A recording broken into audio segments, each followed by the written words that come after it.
Renungan Sabtu 2 Agustus 2025.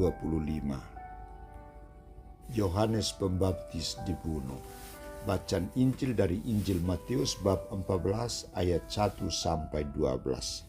Saudara-saudariku terkasih, lawan dari kebenaran adalah kejahatan. Orang yang memperjuangkan kebenaran harus siap untuk dilawan, siap untuk dikucilkan dan dibunuh. Orang yang bicara jujur dan benar akan dianggap sok suci atau sok hebat. Inilah kenyataan dunia yang saat ini kita harus terima dan kita akui.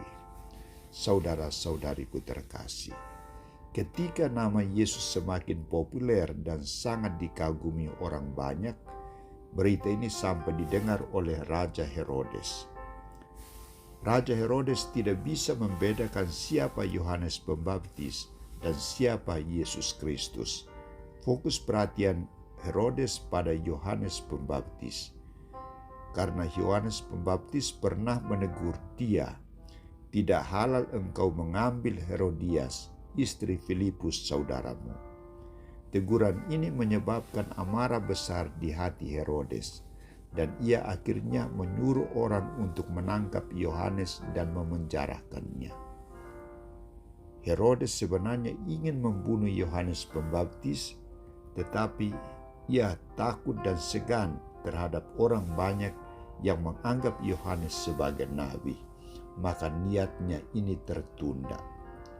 Namun saudara-saudariku terkasih, rencana kebusukan dan kegilaan ini akhirnya terwujud ketika ulang tahunnya.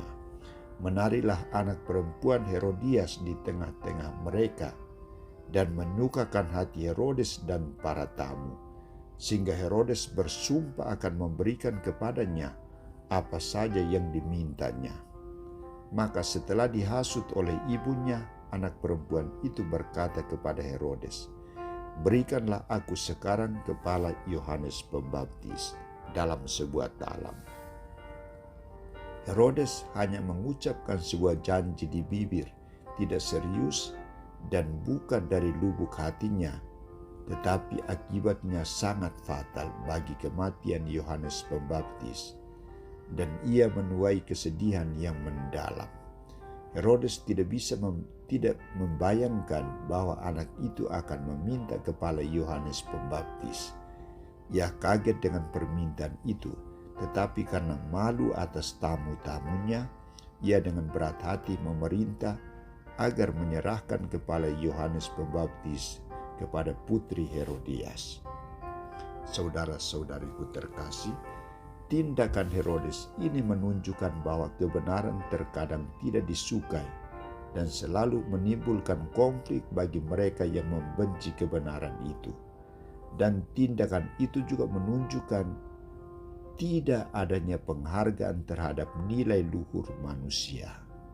Saudara-saudariku, pengalaman Herodes ini mengajak kita untuk lebih bijaksana dan hati-hati dalam bertindak dan dalam mengungkapkan isi hati kita. Kita harus berani untuk mengungkapkan ya bila hal itu benar dan tidak bila hal itu salah.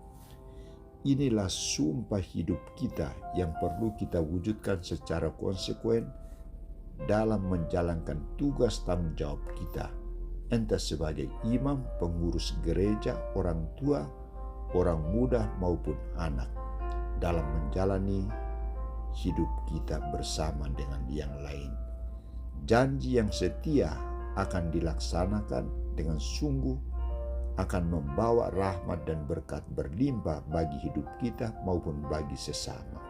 Sebaliknya, janji yang tidak setia, janji palsu, konsekuensinya akan berakibat fatal bagi diri kita maupun bagi orang lain. Maka berusahalah agar kita hindarkan diri dari sumpah atau janji palsu.